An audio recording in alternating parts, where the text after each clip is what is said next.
সংক্ষিপ্ত সময়ে বক্তব্যের বিষয় মুহররম। মুহররম মাসে করণীয় এবং বর্জনীয় নিয়ে সংক্ষিপ্ত সময়ে বক্তব্যবহুল সংক্ষেপ আলোচনা বিবরণ পেশ করার চেষ্টা করব ইনশাআল্লাহ। সম্মানিত মাসের মুসল্লি, এই পৃথিবীর সৃষ্টির প্রথম দিন থেকে মহান রবের নিকটে আরবি মাসসমূহের গণনা হচ্ছে 12টা। কয়টা? 12টা।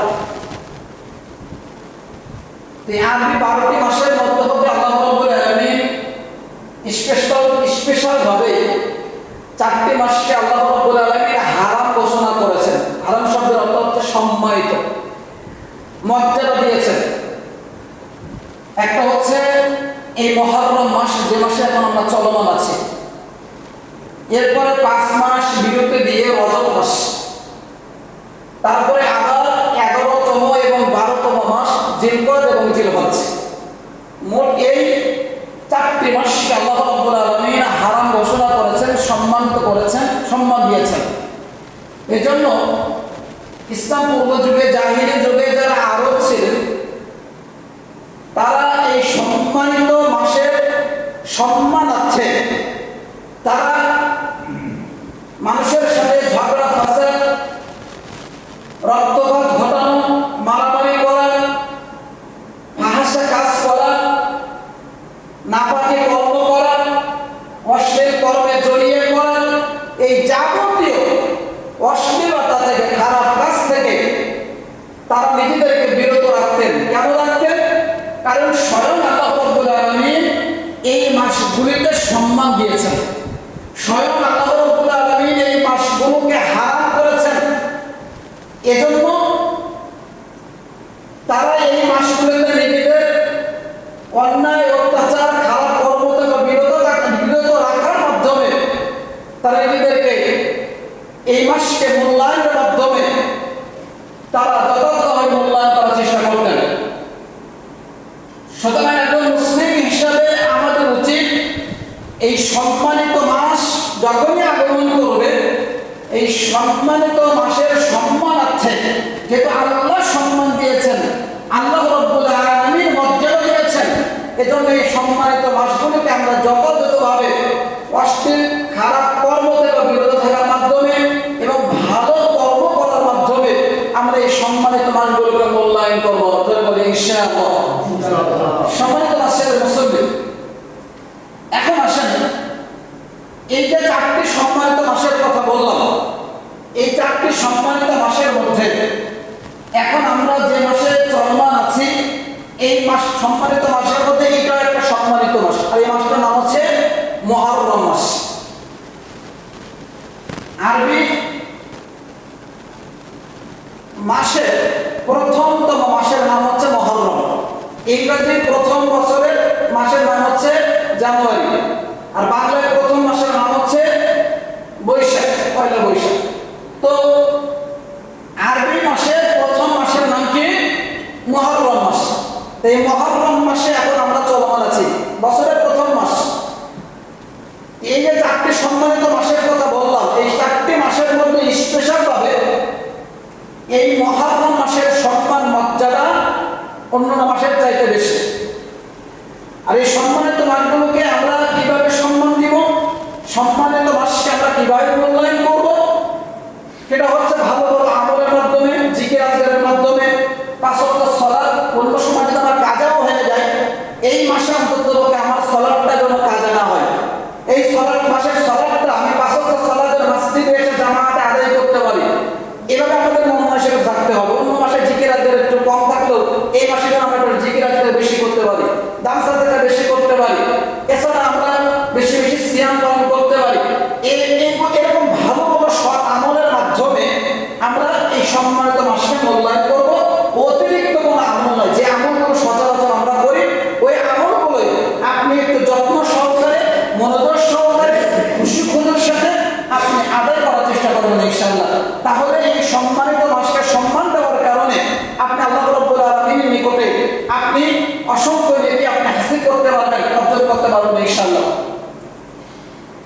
মাসের মুসল্লি দেখুন আল্লাহ রাসূল সাল্লাল্লাহু আলাইহি ওয়াসাল্লাম সহিহ মুসলিম 1163 নম্বর হাদিস, মিশকাতের 2039 নম্বর হাদিসের মধ্যে আল্লাহ রাসূল সাল্লাল্লাহু আলাইহি ওয়াসাল্লাম বলছেন যে আফদালুস সিয়াম বা'দা রমাদান শাহরুল্লাহিল মুহররম। ফরজ সিয়ামের পরে, ফরজ রোজার পরে সবচেয়ে দামি সিয়াম হচ্ছে আল্লাহর মাস মুহররম মাসের সিয়াম। সুবহানাল্লাহ। এখন আপনারা বলতে পারেন তাহলে মুহররম মাস যদি আল্লাহরই হয় তাহলে অন্য মাসগুলো কার মাস? অন্য মাসগুলো আল্লাহর মাস, কিন্তু আল্লাহ রাব্বুল আলামিন স্পেশাল ভাবে এই মাসের সিয়ামের ব্যাপারে গুরুত্ব দিয়েছে। এটা রাসূল বলছেন যে আফদালুস সিয়াম বা'দা রমাদান শাহরুল্লাহিল মুহররম। রমাদান মাসের সিয়ামের পরে সবচেয়ে দামি সিয়াম, রমাদান মাসের ফরজ সিয়ামের পরে যত নফল সিয়াম আসে এই নফল সিয়ামের মধ্যে সবচেয়ে দামি নফল সিয়ামের নাম হচ্ছে মুহররম মাসের সিয়াম। এবার রাসূল বলছে ওয়া আফদালুস সালাতি বা'দাল ফরিদাতি সালাতুল লাইল। ফরজ সালাতের পরে সবচেয়ে দামি সালাত হচ্ছে রাতের সালাত অর্থাৎ তাহাজ্জুদের সালাত। তাহলে ফরজ নামাজের পরে তাহাজ্জুদের নামাজ সবচেয়ে দামি সালাত, একথা আল্লাহ রাসূল বললেন। এবং প্রথম বাক্যে ফরজ সিয়ামের পরে সবচেয়ে দামি সিয়াম রমাদান মুহররম মাসের সিয়ামের কথা আল্লাহ রাসূল সাল্লাল্লাহু আলাইহি ওয়াসাল্লাম উল্লেখ করেছেন। সম্মানিত মুসল্লি, এখানে একটা প্রশ্ন আমাদের থেকে যায়, যদি মুহররম মাসের সিয়াম সবচেয়ে নফল সিয়ামের মধ্যে দামি সিয়াম হয়ে থাকে তাহলে রাসূল সাল্লাল্লাহু আলাইহি ওয়াসাল্লামের তো মুহররম মাসে বেশি বেশি সিয়াম রাখার কথা ছিল। আল্লাহ রাসূল মুহররম মাসে বেশি সিয়াম কেন পালন করলেন না? আমরা হাদিসের আলোকে দেখতে পাই রাসূল মুহাম্মদ সাল্লাল্লাহু আলাইহি ওয়াসাল্লাম রমাদানের পরে সবচেয়ে যে মাসে নফল রোজা নফল সিয়াম রেখেছেন সেই মাসটির নাম হচ্ছে রমাদানের পূর্বের মাস শাবান মাস। এই শাবান মাসে অধিকারী রোজা রেখেছেন, অধিকারী সিয়াম পালন করেছেন।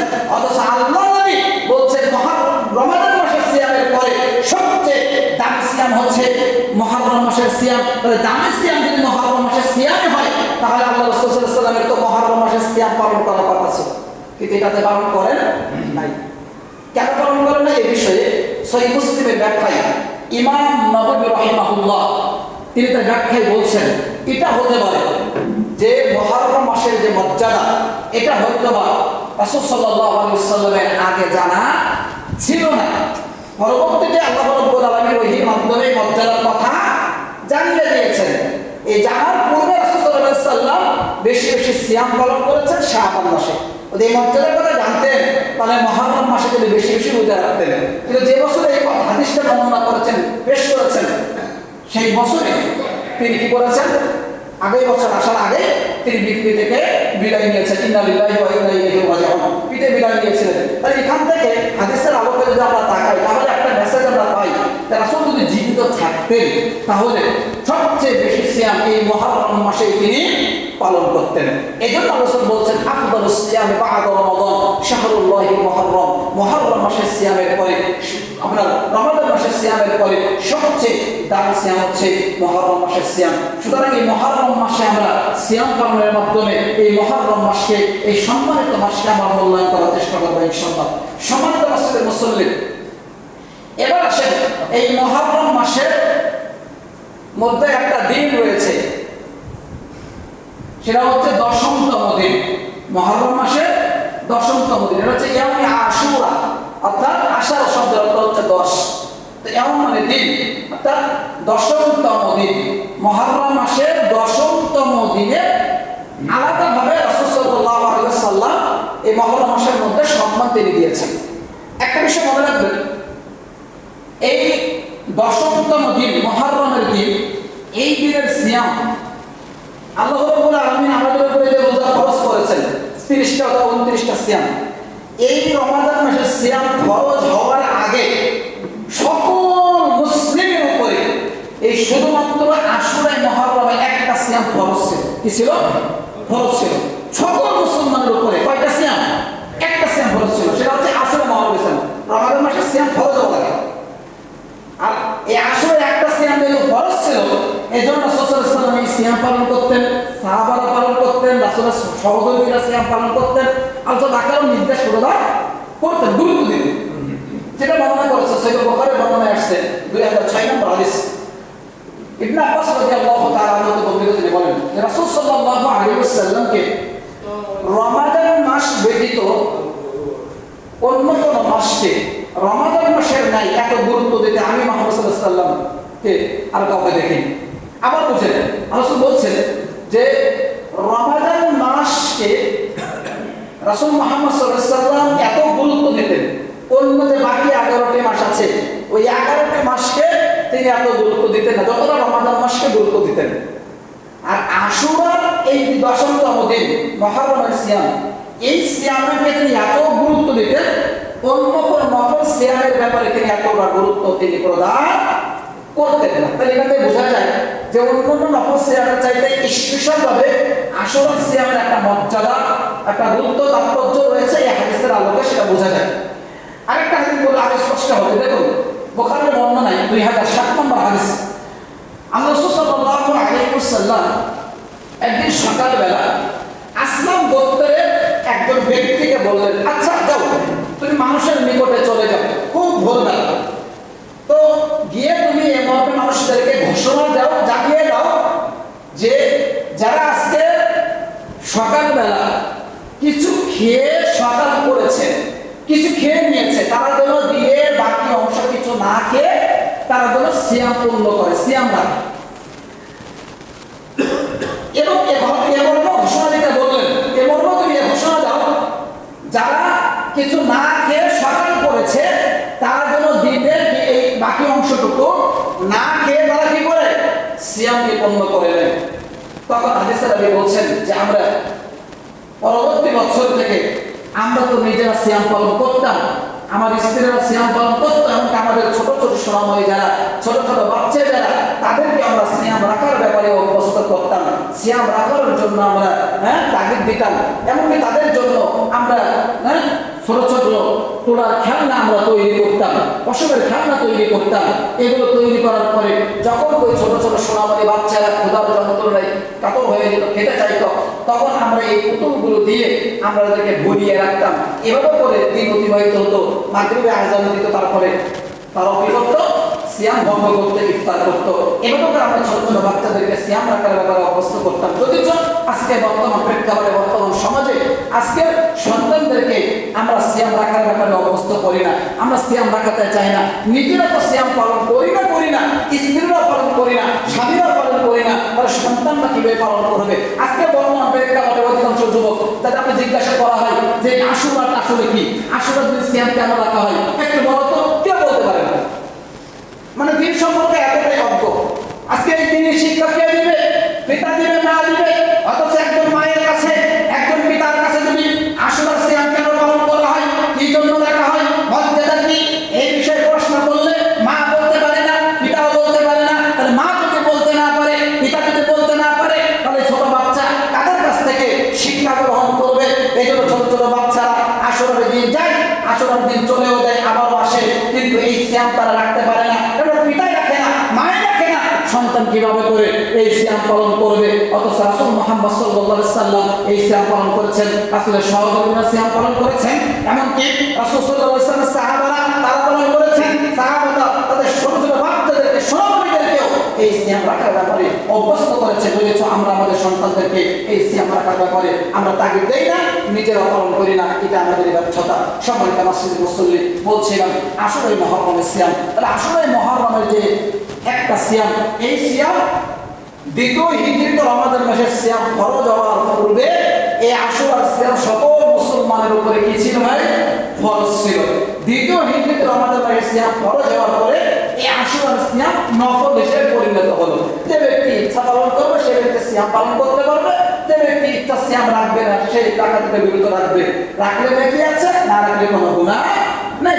কিন্তু রমাদান মাসের সিয়াম ফরজ হওয়ার পরে ওই সিয়াম সুস্থ অবস্থায় কেউ যদি পালন না করে তাহলে অবশ্যই তাকে গুনাহগার হতে হবে। কারণ আল্লাহ বলছেন না, কুতিবা আলাইকুমুস সিয়াম কামা কুতিবা আলাল্লাযীনা মিন ক্বাবলিকুম লাআল্লাকুম তাত্তাকুন।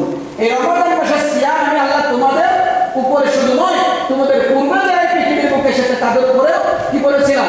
সিয়ামকে ফরজ করেছিলাম। সিয়ামকে ফরজ করেছিলাম। তাহলে বোঝা যাচ্ছে ওই যে আশুরার সিয়াম, ওই এই রমাদান মাসে সিয়াম ফরজ করলেন, যে সিয়াম পালনের মাধ্যমে আমরা মুত্তাকি হতে পারি, পরস্পরকে অবলম্বন করতে পারি, আল্লাহর বিরুদ্ধে আমরা অর্জন করতে পারি। যে কথা আল্লাহ রাব্বুল আলামিন সূরা বাকারা 183 নম্বর আয়াতের মধ্যে আল্লাহ সুবহানাহু ওয়া তাআলা উল্লেখ করে দিয়েছেন। সম্মানিত মসজিদের মুসল্লি, কাজেই আমরা এই সম্মানিত মাসকে আমরা সিয়াম পালনের মাধ্যমে মূল্যায়ন করার চেষ্টা করব। আল্লাহ সেই তৌফিক দান করুন। সকলে আল্লাহুম্মা আমিন। সম্মানিত মসজিদের মুসল্লি, এখন আসলে আলোচনায় আমরা সামনের দিকে আগাতে চাই। তাহলে আমাদের এখানে আলোচনাটা একটা বিষয় ক্লিয়ার হলো যে আশুরার শুধুমাত্র একটা সিয়াম সকল মুসলিমের উপরে ফরজ ছিল। কতদিন পর্যন্ত? এই রমাদান মাসের সিয়াম ফরজ হওয়ার পর্যন্ত। রমাদান মাসের সিয়াম ফরজ হওয়ার পরেও কিন্তু রাসূল সাল্লাল্লাহু আলাইহি ওয়াসাল্লাম নিয়মিতভাবে এই আশুরা মুহররমের সিয়াম তিনি পালন করতেন। এখন প্রশ্ন হচ্ছে, রাসূল সাল্লাল্লাহু আলাইহি ওয়াসাল্লাম রমাদান মাসের সিয়াম ফরজ হওয়ার পরে এই আশুরা সিয়াম পালন করতেন কোন নিয়ম? এটা আমাদেরকে জানা দরকার। এ সম্পর্কে আমরা মুসলিমের বর্ণনায় আমরা যদি দেখি তাহলে 2534 নম্বর হাদিসটা আপনারা দেখতে পাবেন। রাসূল মুহাম্মদ সাল্লাল্লাহু আলাইহি ওয়াসাল্লাম যখন মক্কা থেকে মদিনায় হিজরত করলেন, মক্কা থেকে মদিনায় হিজরত করার পরে আল্লাহ রাসূল সাল্লাল্লাহু আলাইহি ওয়াসাল্লাম মদিনাবাসীদেরকে সেখানে গিয়ে ইহুদিদেরকে দেখতে পেলেন তারা 10 মুহররমের দিন রোজা রাখছে, সিয়াম পালন করছে। আল্লাহ নবী সাল্লাল্লাহু আলাইহি ওয়াসাল্লাম এবার জিজ্ঞাসা করলেন, এই বাবা তোমরা এই দিনে কেন রোজা আছো, এই দিনে কেন সিয়াম আছো, একটু বলো। তখন তারা বললেন, আমরা এই দিনে আল্লাহ রাব্বুল আলামিন মুসা আলাইহিস সালামকে ফিরাউনের কবল থেকে নাজাত দিয়েছিল, ফিরাউনের কবল থেকে মুক্তি দিয়েছিল, তাই শুকরিয়া হিসাবে মুসা আলাইহিস সালাম এই দিনে রোজা রেখেছিল এবং বনী ইসরাঈলরা সিয়াম পালন করেছিল, তাই তার শুকরিয়া হিসাবে আমরা এই দিনে রোজা রাখি, সিয়াম পালন করি। আল্লাহ নবী সাল্লাল্লাহু আলাইহি ওয়াসাল্লাম বললেন, শোনো শোনো, যদি শুকরিয়া আদায় করতে হয়, শুকরিয়া যদি জানাতে হয়, তাহলে শুকরিয়া আদায়ের ব্যাপারে সবচেয়ে বেশি হকদার দাবিদার হলো আমি মুহাম্মদুর রাসূলুল্লাহ। সকলে বলি সাল্লাল্লাহু আলাইহি ওয়াসাল্লাম। কারণ তিনি একজন নবী। মুসা কি ছিলেন? জোরে বলেন। তিনি কি ছিলেন? নবী ছিলেন। আল্লাহ বলছেন তিনি হচ্ছেন নবী, আমি একজন নবী, তিনি আমার ভাই। যদি শুকরিয়া আদায় করতেই হয় তাহলে শুকরিয়া আদায়ের ব্যাপারে সবচেয়ে বেশি হকদার এবং দাবিদার হলো আমি মুহাম্মদ সাল্লাল্লাহু আলাইহি ওয়াসাল্লাম। আল্লাহ রাসূল সাল্লাল্লাহু আলাইহি ওয়াসাল্লাম তখন এই আশুরার দিনে সিয়াম পালন করলেন এবং সাহাবাদেরকেও এই দিনে সিয়াম রাখার জন্য আল্লাহ নবী সাল্লাল্লাহু আলাইহি ওয়াসাল্লাম নির্দেশ দিলেন। আরেকটা হাদিস আপনি শুনে রাখা যায়, 134 নম্বর হাদিস, মুসলিমের বর্ণনা।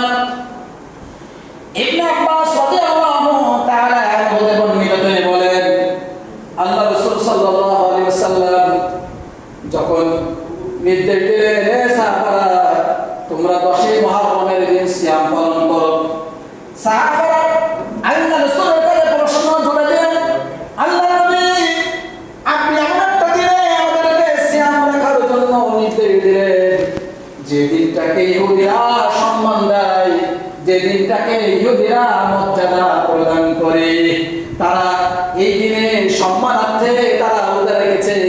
আর আপনি বলেছেন, হে মুসলিম উম্মাহ তোমরা কখনো ইহুদিদের সাদৃশ্য অবলম্বন করবা না, বরং তোমরা সর্বদা ইহুদিদের বিরোধিতা করবা। আল্লাহ নবী আপনি সর্বদা আমাদেরকে ইহুদিদের বিরোধিতা করার জন্য নির্দেশ দিলেন, আবার ইহুদিদের সাথে মিল রেখে আমাদেরকে সিয়াম রাখার নির্দেশ দিলেন। আল্লাহ নবী বললেন, শোনো শোনো ওই সাহাবারা, আমি যদি জীবিত থাকি আগামী বছর এলে ইনশাআল্লাহ আমরা 9 তারিখে মুহররমের 9 তারিখে রোজা রাখবো, 10 তারিখেও রোজা রাখবো। একটা হলো ইহুদিদের বিরোধিতার জন্য, আর একটা হলো মুসা আলাইহিস সালামের শুকরিয়া আদায়ের ব্যাপারে। জোরে বলি সুবহানাল্লাহ। 9 তারিখ ইহুদিদের বিরোধিতার জন্য সিয়াম রাখবো, রোজা রাখবো। শুনেন শুনেন, আল্লাহ রাসূল 9 তারিখে ইহুদিদের বিরোধিতার জন্য সিয়াম রাখতে বললেন।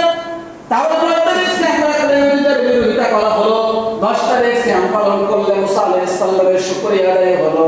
হাদিসের নবী বলছেন, আগামী বছর আসার পূর্বে আল্লাহ রাসূল সাল্লাল্লাহু আলাইহি ওয়াসাল্লাম এই পৃথিবীর মায়া ত্যাগ করে তিনি পরপারে পাড়ি জমিয়েছেন। ইন্না লিল্লাহি ওয়া ইন্না ইলাইহি রাজিউন।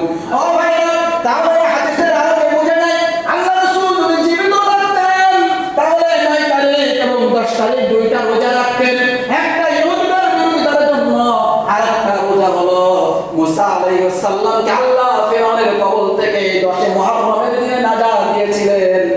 জন্য তিনি রোজা রেখেছে। কাজে আমরা এই দুইটা দিন রোজা রাখবো তো নিয়তেই। ও ভাইরা মনে রাখবেন, এই সিয়াম পালন করলে আল্লাহ রাসূল কত মর্যাদার কথা বলেছেন একটু শুনেন। সহিহ মুসলিমের বর্ণনা 1162 নম্বর হাদিস, মিশকাতের 2044 নম্বর হাদিস। আল্লাহ রাসূল বলেছেন, সিয়াম ইয়াউমি আশুরা আহতাসিবু আলাল্লাহি আন ইউকাফফিরা আস-সানাতাল্লাতী ক্বাবলা ওয়াস-সানাতাল্লাতী বা'দা।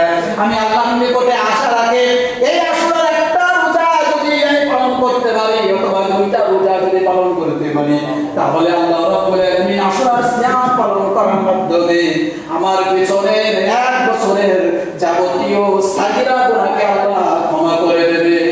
সুবহানাল্লাহ, জোরে বলেন সুবহানাল্লাহ। তাহলে মনে রাখবেন, আশুরার দুইটা রোজা রাখলে কয় বছরের গুনাহ মাফ? জোরে বলেন কয় বছরের? 1 বছরের গুনাহ মাফ হয়ে যাবে। তাহলে এই রোজা হচ্ছে 9তম দিন, যেটা গতকাল চলে গেছে। আজকের 10তম দিন, এই দিনের রোজা। এই দুইটা রোজার কথা আসছে, কোনো বর্ণনা নাই। 9, 10 অথবা 10 অথবা 11 তারিখের কথাও আসছে। তাহলে 9, 10 অথবা 10, 11 আপনি দুটা সিয়াম পালনের মাধ্যমে পিছনে 1 বছরের গুনাহ আপনি মোচন করতে পারবেন ইনশাআল্লাহ। আর আরাফার রোজা, যেটা আমরা কিছুদিন আগে আমরা পালন করেছিলাম, ওই রোজা রাখলে পিছনের 2 বছরের, পিছনের 1 বছর, সামনের 1 বছর, 2 বছরের পাপ আল্লাহ ক্ষমা করে দেয়। জোরে বলেন সুবহানাল্লাহ। সুতরাং এই সকল সিয়ামগুলো পালনের মাধ্যমে আল্লাহ আমাদের পিছনের গুনাহগুলো মোচন করে নেওয়ার তৌফিক আল্লাহ দান করুন। সকলে বলি আমিন। ও ভাইরা, এবার আসেন আমরা একটু সামনের দিকে এগিয়ে যাই। এই 10 মুহররমের দিনে তাহলে একটা অন্যতম ঘটনা ঘটেছে। মুসা আলাইহিস সালামকে আল্লাহ ফিরআউনের কবল থেকে নাজাত দিলেন, একটা অন্যতম বড় ঘটনা। এছাড়া আরো একটা বড় ঘটনা ঘটেছে এই 10 মুহররমের দিনে, সেটা হলো রাসূলের খুবই প্রিয়, খুবই ভালোবাসার একজন মানুষ, তার নাতি হুসাইন রাদিয়াল্লাহু তাআলা আনহু ইরাকের কারবালার মাঠে কাফের মুশরিকদের হাতে মর্মান্তিকভাবে শাহাদাত বরণ করেছেন, মৃত্যুবরণ করেছেন এই 10 মুহররমের দিনে। কিন্তু 10 মুহররমের দিনে হুসাইন রাদিয়াল্লাহু তাআলা আনহু শাহাদাত বরণ করেছেন, কিন্তু সেই উপলক্ষে রোজা রাখা, সিয়াম পালন করা, র্যালি বের করা, মিছিল করা, শোক দিবস পালন করা, এগুলো ইসলামে জায়েজ না নাজায়েজ? জোরে বলেন, জায়েজ না নাজায়েজ? নাজায়েজ কাজ, এগুলো জায়েজ নয়। অথচ আজকের বর্তমানে এক শ্রেণীর মুসলিম উম্মাহ, এক শ্রেণীর শিয়া প্রেমী যারা রয়েছে, তারা এই দিনটাকে আনন্দের দিন হিসেবে উদযাপন করে থাকে, অনেকেই শোকের দিন হিসেবে উদযাপন করে থাকে। বিভিন্ন র্যালি বের করে, মিছিল বের করে, মিটিং বের করে, তারা হাই হোসেন বলে বিভিন্নভাবে মাতন করতে থাকে। শরীর রক্তাক্ত করে তারা হাই হোসেন বলে তারা শরীরে আঘাত করতে থাকে। অথচ মনে রাখবেন, শরীরে রক্তাক্ত করে, আঘাত করে হাই হোসেন বলে যদি র্যালি করেন, এটা কখনো জায়েজ হতে পারে না। এগুলো ইসলামের দৃষ্টিতে সম্পূর্ণরূপে হারাম। ও ভাই, একটু আলোচনা করি, বিশ্লেষণ করি আপনাদের, তাহলে আরো স্পষ্ট হবে। যারা আজকে এই শরীর রক্তাক্ত করে র্যালি বের করছে, মাতন করছে, মিছিল করছে, তাদের এই দাবি কতটুকু যুক্তিযুক্ত একটু আমরা বিশ্লেষণ করবো। আসেন, মনে রাখবেন, পৃথিবীর বুকে যত নবী রাসূল এই পৃথিবীর মধ্যে এসেছে, এই সমস্ত নবী রাসূলের মধ্য হতে সর্বশ্রেষ্ঠ এবং সর্বশেষ মানুষ এবং নবী হলেন মুহাম্মদুর রাসূলুল্লাহ সাল্লাল্লাহু আলাইহি ওয়াসাল্লাম। তিনি সর্বশ্রেষ্ঠ মানুষ, সর্বশ্রেষ্ঠ নবী এবং রাসূল। এই রাসূলের মর্যাদা অপরিসীম। আবার এই রাসূলের নাতি হুসাইন রাদিয়াল্লাহু তাআলা আনহু, তিনিও অনেক সম্মানিত মানুষ, অনেক সম্মানিত একজন সাহাবী। হুসাইন রাদিয়াল্লাহু তাআলা আনহুর সম্মান কত দেখেন, মর্যাদা কত দেখেন। আল্লাহ নবী সাল্লাল্লাহু আলাইহি ওয়াসাল্লামের কাছে তার নাতি হাসান হুসাইন কতটা ভালোবাসার পাত্র ছিল। এই হাদিসটা একটু অনুধাবন করলে বুঝবেন। আল্লাহ রাসূল সাল্লাল্লাহু আলাইহি ওয়াসাল্লাম ইবনে মাজাহ 143 নম্বর হাদিসের বর্ণনায় তিনি বলছেন, শোনো, কেউ যদি আমার নাতি হাসান এবং হোসেনকে ভালোবাসে, সে যেন স্বয়ং আমি মুহাম্মদ সাল্লাল্লাহু আলাইহি ওয়াসাল্লামকে ভালোবাসে। জোরে বলি সুবহানাল্লাহ, জোরে বলি সুবহানাল্লাহ।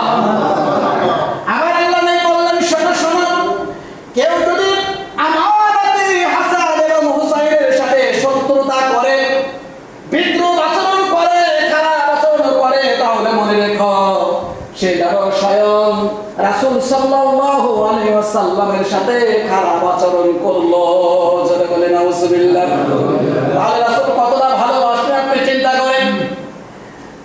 নাসাই 1141 নম্বর হাদিসের বর্ণনা, সাহাবী সাদ্দাদ রাদিয়াল্লাহু তাআলা আনহু বলেন, একদিন জোহর অথবা আসরের সালাত আদায় করার জন্য আল্লাহ রাসূল সাল্লাল্লাহু আলাইহি ওয়াসাল্লাম মসজিদে আসছিলেন।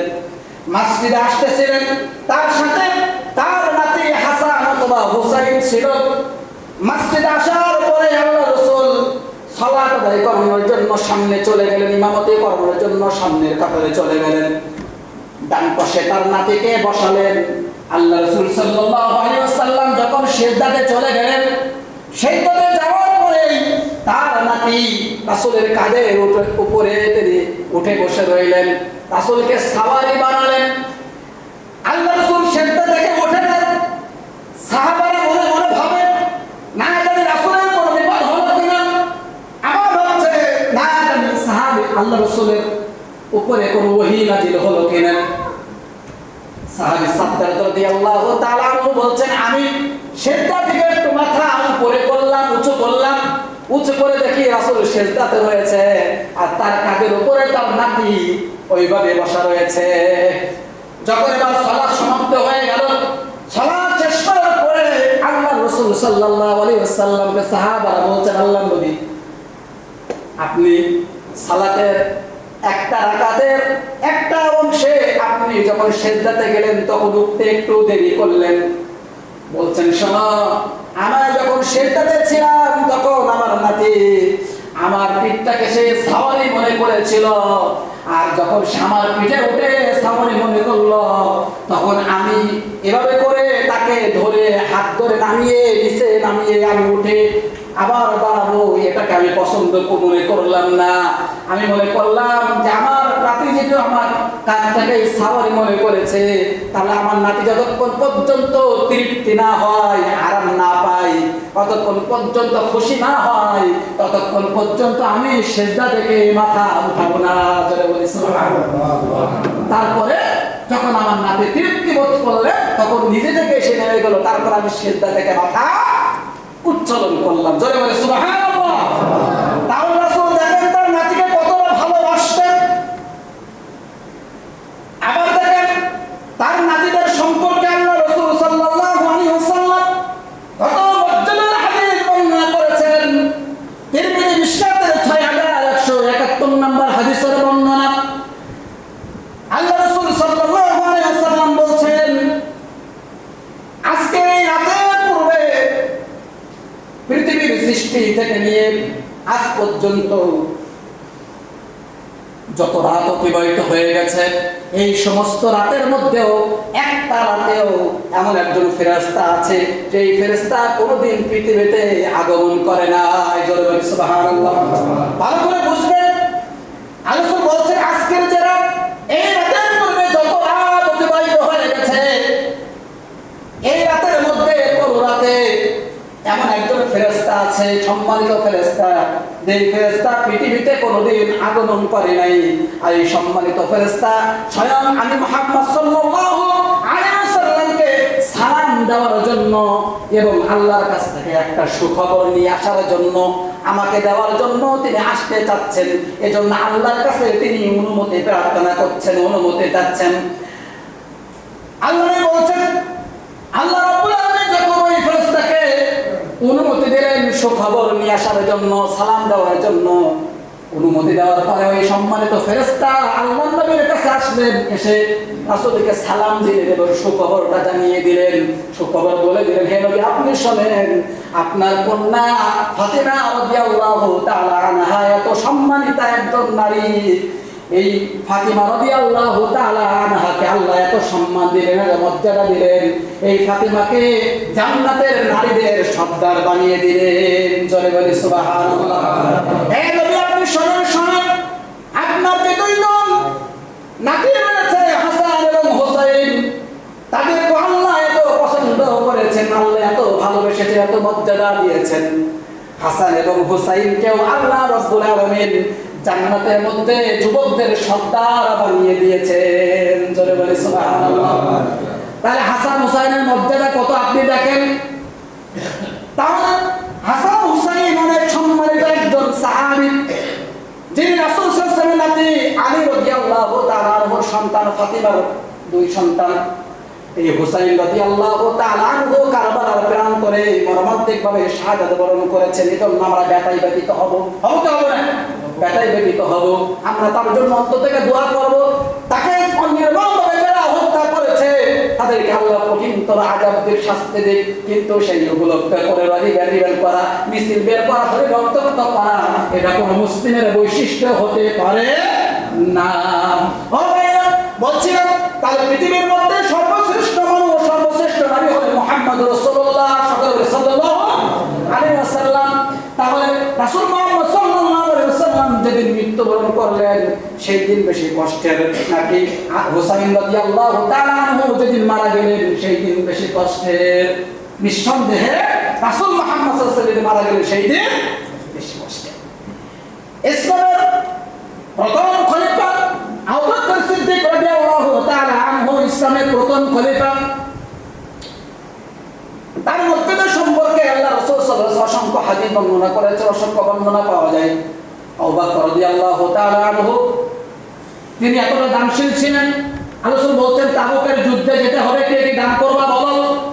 আল্লাহ রাসূল সাল্লাল্লাহু আলাইহি ওয়াসাল্লাম এর যখন নির্দেশ দিলেন আবু বকর রাদিয়াল্লাহু তাআলা আনহু দান নিয়ে চলে আসলেন। আল্লাহ রাসূল বলছেন আবু বকর তুমি কি দান দিবা বলো। আবু বকর বলল আল্লাহর নবী গো, বাড়িতে আপনাকে এবং আল্লাহকে রেখে যা ছিল সব কিছুই দান করে দিলাম। সুবহানাল্লাহ। কতটা দানশীল আপনি চিন্তা করেন। আল্লাহ রাসূল সাল্লাল্লাহু আলাইহি ওয়াসাল্লাম বলেছেন, একদিন হাদিস বর্ণনা করেছেন জান্নাতে 8টি দরজা রয়েছে, জান্নাতে যাওয়ার ওই 8টি দরজায় একজন ফেরেশতা আল্লাহ নিযুক্ত করে রেখে দিলেন। একজন ফেরেশতা বলছেন আসেন আসেন, যারা সিয়াম পালন করেছেন রোজা রেখেছেন এই দরজায় জান্নাতে প্রবেশ করেন। আরেকজন ফেরেশতা ডাকছে বলছে আসেন সালাত আদায় করেছেন এই দরজায় জান্নাতে যান। একজন বলছে যারা আল্লাহর রাস্তায় জিহাদ করে শাহাদাত বরণ করেছে আসেন এই দরজায় জান্নাতে প্রবেশ করেন। আরেকজন বলছে যারা আমার পথে দান সাদাকা করেছে তারা এই আসেন এই দরজা দিয়ে জান্নাতে প্রবেশ করেন। এক একজন ফেরেশতা এক একটা আমলের জন্য ডাকবে, জান্নাতে আসেন। আল্লাহ রাসূল সাল্লাল্লাহু আলাইহি ওয়াসাল্লামকে এবার ওয়াক্তা বলছেন আল্লাহর নবী এমন কি কোন সম্মানিত মানুষ আছে যাকে জান্নাতের 8টা দরজা থেকে ডাকা হবে? আল্লাহ নবী বলছেন হ্যাঁ এমন একজন ব্যক্তি আছে, সেই ব্যক্তি আর কেউ নয়, সেই ব্যক্তি হলো তুমি আবু বকর। জোরে বলি সুবহানাল্লাহ। আবু বকর চিন্তা করেন কতটা তাকওয়াশীল ব্যক্তি ছিলেন, কতটা আমল করতেন, কতটা সৎ আমল করতেন, যার কারণে জান্নাতের 8টা দরজা রয়েছে। 8টি দরজা থেকেই ফেরেশতারা বলবেন আসেন আপনি এই দরজা দিয়ে জান্নাতে প্রবেশ করেন। সুবহানাল্লাহ বিহামদিহি সুবহানাল্লাহ। তাদের আমলের কাছে আমাদের আমল একেবারে তুচ্ছ, একেবারে নগণ্য। আমরা তো পাপ করতে করতে করতে একেবারে আমরা নিজের অন্তরটাকে কলুষিত করে ফেলেছি। সামান্য একটা আমল করি, এই আমলটা আল্লাহর কাছে কবুল হবে কি হবে না এটা নিয়ে আমরা কনফিউশন, তাই কি না? অথচ আমাদের আমল সুবহানাল্লাহ তাকওয়া কি, আমাদের তাকওয়ার কাছে আমাদের টাকা নিহাদাই করছে, তাই না? আল্লাহ যদি মাফ না করে, আল্লাহ যদি দয়া না করে, তাহলে হয়তো আমরা পরিত্রাণ পাবো না। আল্লাহর দয়া আমরা একটা আশা করি, আশা করি কি করি না? আল্লাহর রহমত আমরা একটা আশা করি, আল্লাহ আমাদের তোমার রহমত থেকে আমাদেরকে নিরাশ করো, আল্লাহ আমাদের তুমি ক্ষমা করো। সকলে বলে আমিন। তাহলে আবু বকর এমন একজন ব্যক্তি। তাহলে আবু বকর রাদিয়াল্লাহু তাআলা যেদিন মৃত্যুবরণ করলেন সেদিন বেশি সম্মানিত, নাকি হুসাইন রাদিয়াল্লাহু যেদিন মৃত্যুবরণ করলেন সেই দিন বেশি সম্মানিত? নিঃসন্দেহে আবু বকর যেদিন মারা গেছেন সেই দিন বেশি সম্মানিত। ইসলামের দ্বিতীয় খলিফা ওমর ফারুক রাদিয়াল্লাহু তাআলা আনহু, যিনি 10 বছর শাসনামল পরিচালনা করেছেন, রাষ্ট্র পরিচালনা করেছেন। তার শাসনামলে কিভাবে করে মানুষের মধ্যে একত্রতা নিয়ে আসা যায়, ভালোবাসা বন্ধন, ইসলামের শোভা মর্যাদা মানুষের করে পৌঁছে দেওয়া যায়, পৃথিবীর মধ্যে ছড়িয়ে দেওয়া যায়, তিনি সেভাবে করে দাওয়াতি কাজ করে গেছেন।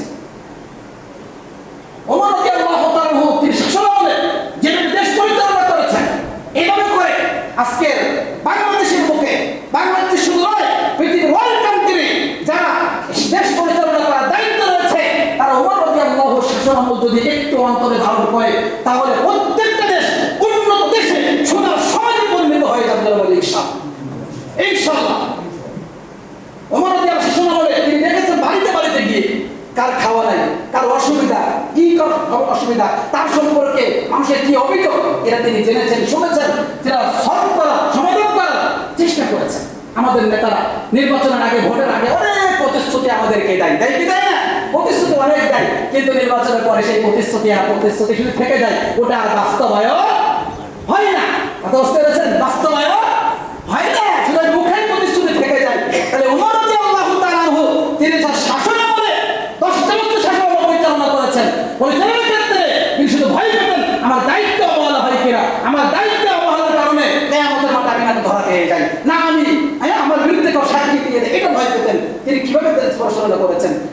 তার মতো করে দেশ পরিচালনা করলে প্রত্যেকটা দেশ সোনার সমাজে পরিণত হবে, সোনার দেশে পরিণত হবে ইনশাআল্লাহ। মানুষের মিশন থেকে বসবাস করতে পারবে ইনশাআল্লাহ। কিন্তু আমাদের নেতাগুলো এই নীতিগুলো অবলম্বন করে না, এটা আমাদের দুর্দশা। সুতরাং আমরা আল্লাহর কাছে দোয়া করি নেতাদের জন্য হেদায়েত কামনা করলে আল্লাহ তাদের হেদায়েত দান করুন, সঠিকভাবে দায়িত্ব পরিচালনা করার তাওফিক আল্লাহ দান করুন।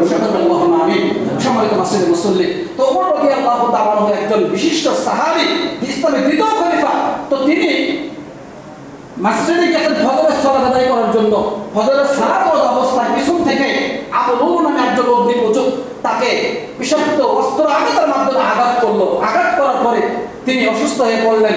3 দিন এভাবে বিছানায় থাকার পরে 3 দিন পরে তিনি পৃথিবী থেকে বিদায় নিয়েছেন। ইন্না লিল্লাহি ওয়া ইন্না ইলাইহি রাজিউন। তাহলে তার মৃত্যু কোনো অংশে কিন্তু কম নয়, বেদনাদায়ক দিক থেকে কোনো অংশে কম নয়। অথচ তাহলে ওমর রাদিয়াল্লাহু যদি মৃত্যুবরণ করলেন এবং হুসাইন যদি মৃত্যুবরণ করলেন, সেই দিন বেশি কষ্টের, নাকি ওমর যদি মৃত্যুবরণ করলেন সেই দিন বেশি কষ্টের? নিঃসন্দেহে ওমর যদি মৃত্যুবরণ করেছেন সেই দিন বেশি কষ্টের। ইসলামের তৃতীয় খলিফা উসমান রাদিয়াল্লাহু তাআলা আনহু, উসমান রাদিয়াল্লাহু তাআলা আনহু তিনি বাড়িতে ঘরে বারান্দাতে বসে বসে তিনি কোরআন তেলাওয়াত করছিলেন। কোরআন তেলাওয়াত অবস্থায় তার পাশের যারা লোক ছিল, গোত্রের যারা লোক ছিল, তারা সেটা কি করলো? কোরআন তেলাওয়াত অবস্থায় আঘাত করে হত্যা করলো। যখন আঘাত করলো, ওসমান রাদিয়াল্লাহু বলছিলেন যে তোমরা আমাকে আঘাত করলা, তোমরা যে কূপ থেকে পানি খাচ্ছ, এই কূপের পানি কূপটা আমি ক্রয় করে দিয়েছি, আর আজকে তোমরা আমাকে আঘাত করলে, আমি তোমাদের জন্য এত কিছু করলাম, আর তোমরা এত নিজের লোক হয়ে আমাকে হত্যা করলে, আমার উপর আঘাত করলে। ওসমান রাদিয়াল্লাহু তাআলা কোরআন তেলাওয়াত অবস্থায় পৃথিবীতে বিদায় নিলেন। তাহলে ওসমান রাদিয়াল্লাহু তাআলা মৃত্যু কোনো অংশে কম নয়। ইসলামের চতুর্থ খলিফা আলী রাদিয়াল্লাহু তাআলা আনহু তিনি ফজরের সালাত করতে যাচ্ছিলেন, পথে ইতিমধ্যে কাফেরদের আক্রমণে তিনিও আঘাত প্রাপ্ত হয়ে তিনি তার 2 দিন পরে পৃথিবী থেকে বিদায় নিয়েছিলেন। তাহলে আলী রাদিয়াল্লাহু তিনি মৃত্যুবরণ করলেন, সেই জন্য বেশি কষ্টের। সুতরাং আমরা শুধুমাত্র যদি র্যালি বের করতে হয়, যদি শোক দিবস পালন করতেই হয়, তাহলে শুধুমাত্র হুসাইনের উদ্দেশ্যে কেন, আলীর উদ্দেশ্যে করা উচিত, আবু বকরের উদ্দেশ্যে করা উচিত, ওমর রাদিয়াল্লাহু আনহুর উদ্দেশ্যে করা উচিত, আবু বকরের উদ্দেশ্যে করা উচিত, হযরত মুহাম্মদ সাল্লাল্লাহু আলাইহি ওয়াসাল্লামের উদ্দেশ্যে করা উচিত, ঠিক না? করা উচিত, কিন্তু এটা আমরা করি না। শুধু ভালোবাসা আমরা হুসাইনের উদ্দেশ্যে কেন, এখানে মাতামাতি আমাদের কেন, এই থেকে আমাদের বেরিয়ে আসতে হবে। ইসলামের রীতিনীতি হচ্ছে সব দিবসের বিধিবিধান হচ্ছে, সব পালনের বিধান হচ্ছে, কোন মাস যদি মারা যায় তাহলে তার নিকট আত্মীয় শুধুমাত্র 3 দিন শব্দ স্মরণ করতে পারবে। কয়দিন ভাই? 3 দিন। স্ত্রী শুধুমাত্র তার স্বামী মারা গেলে 4 মাস 10 দিন ইদ্যত পালন করবে, শব্দ স্মরণ করতে পারবে। এছাড়া কোন পুরুষ এভাবে করে 3 দিনের বেশি কোন নিকট আত্মীয় শুধু মারা গেলে শব্দ স্মরণ করতে পারবে না। কাজে আমরা ইসলামী পদ্ধতি অনুসারে আমরা শব্দ স্মরণ করবো।